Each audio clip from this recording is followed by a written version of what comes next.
Hello dear students, today is the last lecture for unit 3rd electrochemistry. इस unit में I hope आपको अब तक जो भी समझाया गया है वो आपको समझ में आ गया होगा। कल जो लास्ट लेक्चर था उसमें हमने पढ़ा था प्राइमरी सेल के बारे में। हमने सेल बैटरी स्टार्ट किया था हमारा टॉपिक और हम प्राइमरी सेल के बारे में पढ़ चुके हैं। आज हम पढ़ेंगे सेकेंडरी सेल और सेकेंडरी बैटरी के टाइप्स के बारे में। उसमें दो टाइप की बैटरी आपको बताई थी, एक होती है लेड स्टोरेज बैटरी जिसको लेड एसिड बैटरी बोलते हैं, और एक होती है निकल कैडमियम बैटरी। पहले हम लेड स्टोरेज बैटरी को समझते हैं क्या होती है। देखो, लेड स्टोरेज बैटरी जो है आपकी जनरली व्हीकल्स में यूज़ की जाती है, ऑटोमोबाइल्स में, इन्वर्टर्स में, ये सभी में जो यूज़ की जा रही है वो क्या होता है, आपकी जनरली लेड स्टोरेज बैटरी होती है। लेड स्टोरेज बैटरी में क्या है, एनोड और कैथोड की तरह जो काम करते हैं इलेक्ट्रोड्स, उसमें जो एनोड होती हैं, एनोड में क्या होता है, लेड होता है, ठीक है। एनोड में क्या है, लेड जो है, लेड की जो एक ग्रिड है वो किसकी तरह काम करेगी, एनोड की तरह काम करेगी। और एक जो ग्रिड है जिसमें लेड पैक है किसके साथ, लेड डाइऑक्साइड के तरीके से PbO2 के फॉर्म में, तो वो कैथोड की तरह आपका काम करेगा। तो यहाँ पे रिएक्शन देखो, हमने कहा था जो सेकेंडरी सेल होते हैं, सेकेंडरी बैटरी, वो चार्ज भी हो सकते हैं, डिस्चार्ज भी हो सकते हैं। तो पहले हम डिस्चार्ज समझेंगे कि मतलब वो जो बैटरी दी गई है हम उसका कैसे यूज़ कर रहे हैं, फिर वो ख़त्म हो जा रही है तो उसको चार्ज कैसे किया जा रहा है, तो वो चीज़ हम पढ़ेंगे। तो ड्यूरिंग डिस्चार्जिंग के टाइम पे रिएक्शन जो हो रही है एनोड पे, देखो क्या होता है। देखो एनोड मैंने क्या बताया आपको कि लेड होता है, लेड की जो मेटल रोड है उसको हम एनोड की तरह से ट्रीट करेंगे। और जो ये दोनों रोड हैं इनके बीच में जो है sulphuric acid H2SO4 38% dilute sulphuric acid का सोल्यूशन यूज़ किया जाता है। अब जो ये H2SO4 है वो H+SO4 नेगेटिव में जो है ब्रेक हो जाएगा, तो जो लेड है जो एनोड की तरह काम कर रहा है वो SO4 नेगेटिव के साथ रिएक्ट करेगा और क्या बनाएगा, लेड सल्फेट PbSO4 बनाएगा, 2 इलेक्ट्रॉन लॉस होंगे। कैथोड पे क्या होगा, PbO2 कैथोड की तरह काम कर रहा है, तो PbO2 साथ में जो H पॉजिटिव जो H2SO4 ने H पॉजिटिव दिए हैं वो, और SO4 नेगेटिव प्लस में जो 2 इलेक्ट्रॉन एनोड ने लॉस करे हैं वो, ये सब कनेक्ट होकर के रिएक्ट करेंगे और क्या बनाएंगे, लेड सल्फेट PbSO4 और H2O जो है यहाँ पे रिलीज़ होगा। ये डिस्चार्जिंग की प्रोसेस है। ओवरऑल रिएक्शन भी आप लिख सकते हैं दोनों को जोड़ करके। उसके बाद चार्जिंग हम किस तरीके से करेंगे, चार्जिंग करने के लिए देखो आपको जो डायग्राम दिखाया गया इसमें हमने इलेक्ट्रिसिटी सप्लाई करनी पड़ेगी। क्या सप्लाई करनी पड़ेगी, इलेक्ट्रिसिटी सप्लाई करनी पड़ेगी। जो डिस्चार्जिंग के टाइम पर एनोड पे रिएक्शन हुई है और जो कैथोड पे रिएक्शन हुई है उन रिएक्शन को सिर्फ उल्टा कर देना है, मतलब उसका प्रोडक्ट रिएक्टेंट साइड लिखना है, रिएक्टेंट वाली चीज़ें प्रोडक्ट साइड लिख देनी है आपने, ठीक है। तो जो वहाँ पे कैथोड था वो एनोड की तरह काम करेगा, जो एनोड है वो कैथोड की तरह। देखो जैसे यहाँ पे क्या होगा, लेड सल्फेट प्लस H2O, जो पहली डिस्चार्जिंग की कैथोड वाली रिएक्शन है उसको देखो, lead sulphate plus H2O product में बन रहा था, बस उसको उल्टा कर दिया हमने, लेड सल्फेट प्लस H2O, इससे क्या बन रहा है, lead oxide PbO2 plus H positive plus SO4 negative plus 2 electron. अब ये एनोड की तरह काम करेगा, ठीक है। और जो डिस्चार्जिंग में एनोड की रिएक्शन लिखी हुई है हमने, उसमें प्रोडक्ट साइड में लेड सल्फेट प्लस 2 इलेक्ट्रॉन लिखा हुआ है। अब इसको हमने रिएक्टेंट बना देना, लेड सल्फेट प्लस 2 इलेक्ट्रॉन, इससे क्या बनेगा, लेड प्लस SO4 नेगेटिव बन जाएगा और ये अब आपका जो है कैथोड की तरह काम करेगा, ठीक है। तो बस उन रिएक्शंस को उल्टा करना है डिस्चार्जिंग वाली को, और वो जो उसमें एनोड था वो कैथोड बन जाएगा, जो कैथोड था वो एनोड बन जाएगा, ठीक है। आई होप आपको ये चीज़ समझ में आ गई होगी, मतलब बिल्कुल ध्यान से आप आराम से इसको याद रख सकते हैं, समझ सकते हैं। और ये हो क्यों पा रहा है कि हम चार्जिंग डिस्चार्जिंग क्यों कर पा रहे हैं, क्योंकि जो यहाँ पे डिस्चार्जिंग के टाइम पे लेड सल्फेट बन रहा है, PbSO4 बन रहा है, वो सॉलिड फॉर्म में जो है स्टिक हो रहा है, जो आपकी इलेक्ट्रोड से उनके चारों तरफ चिपक रहा है, तो उसकी वजह से वो इलेक्ट्रॉन लॉस और गेन भी कर पा रहा है, ठीक है जी। उसके बाद हमारे पास नेक्स्ट आता है निकल कैडमियम सेल, ठीक है जी। निकल कैडमियम सेल आता है। निकल कैडमियम सेल जो है रिचार्जेबल सेल है, ये भी जैसे आपका लेड सल्फेट है, क्योंकि ये सेकेंडरी सेल है तो इसलिए रिचार्ज भी किए जा सकते हैं। और ये ज़्यादा पॉपुलर भी बन रहे हैं आजकल कैलकुलेटर्स वगैरह में। ज़्यादा लाइफ टाइम होता है storage cell, lead storage cell के कंपैरिजन में इनका लाइफ टाइम ज़्यादा होता है, और लेकिन ये एक्सपेंसिव ज़्यादा होते हैं, ये चीज़ ध्यान रखनी है, ओके। इनकी जो वोल्टेज है लगभग हम 1.4 वोल्ट के आसपास यहाँ से ड्रॉ कर सकते हैं। अब इसमें एनोड कौन काम करेगा, कैडमियम कैडमियम जो है वो एनोड की तरह काम करेगा। कैथोड की तरह कौन काम करेगा, निकल हाइड्रोक्साइड NiOH ट्वाइस काम करेगा, और इलेक्ट्रोलाइट हम यहाँ पे पोटाशियम हाइड्रोक्साइड या फिर NaOH का यूज़ करते हैं। सेल रिएक्शंस क्या क्या लिखे दिखाई गए हैं, एनोड पे क्या हो रहा है, देखो कैडमियम है प्लस 2OH नेगेटिव मिलकर के कैडमियम हाइड्रोक्साइड CdOH ट्वाइस बनाएंगे, 2 इलेक्ट्रॉन लॉस हो रहे हैं। कैथोड पे क्या होगा, NiOH जो है वो प्लस कैडमियम और प्लस में 2 इलेक्ट्रॉन मिलकर के NiOH ट्वाइस बनाएंगे, 2OH निकल जाएंगे। ठीक है जी। ओवरऑल सेल रिएक्शन दोनों को ऐड करके आप लिख सकते हैं। ये इनकी सेल रिएक्शन थी, निकल कैडमियम।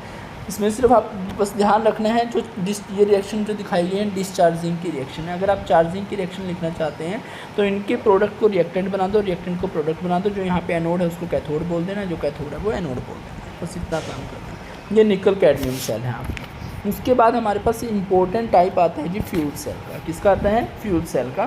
फ्यूल सेल जो है थोड़ा सा आप ये कह सकते हो कि फ्यूल सेल वो सेल होते हैं जिनमें जो एनर्जी जो प्रोड्यूस हो रही है उस एनर्जी को हमने कन्वर्ट करना है इलेक्ट्रिकल एनर्जी में। एनर्जी जो प्रोड्यूस होगी वो कहाँ से प्रोड्यूस होगी?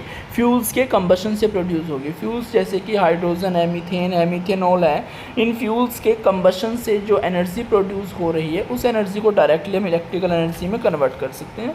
तो वो जो बनेगा वहाँ पर जो इसके लिए जो अपरेटस आपको यूज़ करना पड़ेगा वो होगा फ्यूल सेल। अब हम यहाँ पे जनरली जो है हाइड्रोजन ऑक्सीजन फ्यूल सेल की बात करेंगे। किसकी बात करेंगे? हाइड्रोजन ऑक्सीजन फ्यूल सेल, मतलब इनकी हम कंबशन करवाने वाले हैं। इसमें आप किस तरीके से इसकी जो कंस्ट्रक्शन है वो कैसे लिख सकते हैं? जो हाइड्रोजन ऑक्सीजन फ्यूल सेल है इसमें दो इलेक्ट्रोड्स होती हैं, पोरस कार्बन इलेक्ट्रोड्स, और दोनों में कैटालिस्ट होते हैं। दोनों सेम इलेक्ट्रोड्स होंगे आपके। Anode of porous carbon containing suitable catalyst बोल सकते हो। ऐसे ही cathode of porous carbon containing suitable catalyst आप बोल सकते हो। क्लियर? दोनों आपने क्या करना है, इसमें बीच में पोरस पार्टीशन है, इसमें बीच में आपने कंसनट्रेटेड एक्वस KOH लेना है या फिर NaOH लेना है, दोनों इलेक्ट्रोड्स के बीच में। देखो यहाँ पे जो ये डायग्राम दिखाया गया है इसको ध्यान से देखना है। इसमें जो ग्रीन कलर की आपको दिखाई दे रही है, यहाँ पे अलग अलग दिखाने के लिए कलर दिखाया गया, अदरवाइज़ यहाँ पे कलर का कोई मतलब नहीं है। जो ग्रीन कलर में दिखाया गया है यहाँ पे आप इसको समझ के चलेंगे कि ये कार्बन, पोरस कार्बन की रोड हैं जिनमें सूटेबल कैटालिस्ट है। ठीक है जी। एक एनोड की तरह काम करेगी और एक कैथोड की तरह काम करेगी। और बीच में जो येलो कलर में दिखाया गया है इसमें क्या है? कंसनट्रेटेड KOH है या फिर NaOH आप बोल सकते हैं, एक्वस सोल्यूशन लिया गया है। एक साइड से हम H2 पास करवा रहे हैं और एक साइड से हम ऑक्सीजन पास करवाएंगे। दोनों के कंबशन से एनर्जी प्रोड्यूस होगी और साथ में यहाँ पे वाटर रिलीज होगा। उस एनर्जी को हम किस में कन्वर्ट कर पा रहे हैं? इलेक्ट्रिसिटी में कन्वर्ट कर पा रहे हैं। यहाँ पे रिएक्शंस आपको लिख करके दिखाई हैं। एनोड पे क्या हो रहा है? H2 gas plus OH negative जो आपको सोल्यूशन में मिल रहे हैं, यहाँ से बनेगा H2O। ऐसे कैथोड पे क्या हो रहा है? ऑक्सीजन गैस प्लस H2O जो बन रहा है प्लस 4 इलेक्ट्रॉन मिल करके OH नेगेटिव बनाएंगे। ओवरऑल सेल रिएक्शन आप लिख सकते हैं बैलेंस करने के बाद। दोनों में जब 4 इलेक्ट्रॉन हो जाएंगे फिर आप लिखेंगे H2 प्लस O2 से H2O बन रहा है। ओवरऑल सेल रिएक्शन आपकी ये बन रही है। तो ये फ्यूल सेल है, आज के टाइम में बहुत ज़्यादा यूज़फुल है क्योंकि इको फ्रेंडली है, ये पोल्यूशन कम करते हैं, तो इसलिए हम इनका यूज़ कर सकते हैं। उसके बाद इसमें हमारा नेक्स्ट जो टॉपिक आता है, लास्ट टॉपिक, वो है जी कोरोजन के बारे में। कोरोजन के बारे में आप सब जानते ही हैं कि कोरोजन क्या होता है? Slowly eating up of metal के सरफेस का धीरे धीरे खाया जाना, ख़त्म होना, weakening of the metal surface. किसकी वजह से? ड्यू टू द मॉइस्चर की वजह से, एयर की वजह से, ऑक्सीजन की वजह से, इन सब की वजह से उसको हम क्या बोलते हैं? कोरोजन बोलते हैं। क्या बोलते हैं? कोरोजन बोलते हैं। अब कोरोजन में होता है क्या है? देखो जो आपका मेटल होता है उस मेटल के उस पर दो सरफेस बन जाते हैं। एक एनोडिक सरफेस बन जाता है, एक कैथोडिक, मतलब दो साइड आप बोल सकते हैं। एक एनोडिक साइड बनती है और एक कैथोडिक साइड बनेगी। ठीक है जी। एक एनोडिक साइड बनेगी, कैथोडिक साइड बनेगी। जो एनोडिक साइड आपकी बनती है, एनोडिक साइड में क्या होता है? मेटल जो है आयंस लॉस करेगी, इलेक्ट्रॉन्स लॉस करेगी। और जो कैथोडिक साइड होता है, कैथोडिक साइड में क्या होगा? वहाँ पे जो ऑक्सीजन एटमॉस्फेयर में प्रेजेंट है, एयर में जो ऑक्सीजन है वो क्या करे? उसकी रिडक्शन हो जाएगी और वो OH नेगेटिव आयंस बनाएंगे। फाइनली क्या होगा? वहाँ पे वाटर बनेगा। ठीक है, मॉइस्चर और ज़्यादा क्रिएट होगा और उसकी वजह से आपका जो मेटल है धीरे धीरे कन्वर्ट हो रहा है, Fe2 पॉजिटिव बना रहा है, तो उसकी वजह से आपका जो मेटल का सरफेस है वो ख़त्म होता जा रहा है। इसको आप बोल सकते हैं कि रस्टिंग हो रही है। अगर हम आयरन ले रहे हैं तो आयरन की रस्टिंग बोलेंगे, अदरवाइज़ कोई और मेटल है तो उसके लिए हम क्या बोलेंगे? कोरोजन बोलेंगे। क्लियर? जो रस्ट होता है, रस्ट का फॉर्मूला क्या होता है? Fe2O3.XH2। इसको ध्यान से आपने समझा है। तो ये था मैकेनिज्म इसके लिए। उसके बाद आपने इसमें ध्यान रखना है कि कौन कौन से फैक्टर होते हैं जो प्रोमोट करते हैं कोरोजन को। कोरोजन को प्रमोट करने के देखो हमें क्या क्या चाहिए? मेटल की रिएक्टिविटी समझो। मेटल अगर ज़्यादा रिएक्टिव होगा तो वो और ज़्यादा प्रमोट करेगा, कोरोजन और जल्दी होगा। दूसरा फैक्टर आप बोल सकते हैं कि जो आपका मेटल है उसमें इम्प्योरिटी कितनी है उस पर भी डिपेंड करता है। ठीक है, जो प्योर आयरन होता है वो रस्ट नहीं होता कभी भी, अगर उसमें कुछ मिक्सर है, इम्प्योरिटी है, तभी जो है वो जो है कोरोड होगा, उस पर रस्ट लगेगा। प्योर मेटल्स कभी भी कोरोड नहीं होती हैं। उसके बाद एयर एंड मॉइस्चर का प्रेजेंस है, उनकी वजह से भी कोरोजन होता है। ठीक है, ये चीज़ें आपने ध्यान रखनी है। उसके बाद प्रिवेंशन ऑफ कोरोजन, हम कोरोजन को कैसे प्रिवेंट कर सकते हैं। कोरोजन ऑफ प्रिवेंशन के लिए मेथड आपके पास बैरियर प्रोटेक्शन कर सकते हो आप, ठीक है जी, और आप सैक्रिफिशियल प्रोटेक्शन कर सकते हैं। इसके अलावा आप इलेक्ट्रिकल प्रोटेक्शन कर सकते हैं, जिसको कैथोडिक प्रोटेक्शन भी बोल सकते हैं। एंटी रस्ट सॉल्यूशन का आप यूज़ कर सकते हो, ठीक है। मैग्नीशियम जो है वो सैक्रिफिशियल कोटिंग की तरह काम करता है। मैग्नीशियम किसकी तरह काम करता है, सैक्रिफिशियल कोटिंग की तरह काम करता है। टिन की कोटिंग करवा सकते हो, जिंक की कोटिंग करवा सकते हो। जिंक की कोटिंग जब आप करवाते हो तो उसको गैल्वेनाइजेशन कहा जाता है, ये छोटी क्लास में भी आपने पढ़ा हुआ है। ओके, आई होप आपको ये चीज़ें समझ में आ गई होंगी। फिर भी कोई डाउट है तो आप कमेंट सेक्शन में पूछ सकते हैं। ये आपका पूरा इलेक्ट्रोकेमिस्ट्री की रिवीजन हो गई है यहाँ पे, ठीक है जी। कोई डाउट अगर आए तो आप पूछ सकते हैं। Thank you. ये लास्ट लेक्चर था भैया आपका इलेक्ट्रोकेमिस्ट्री का। Thank you and have a nice day.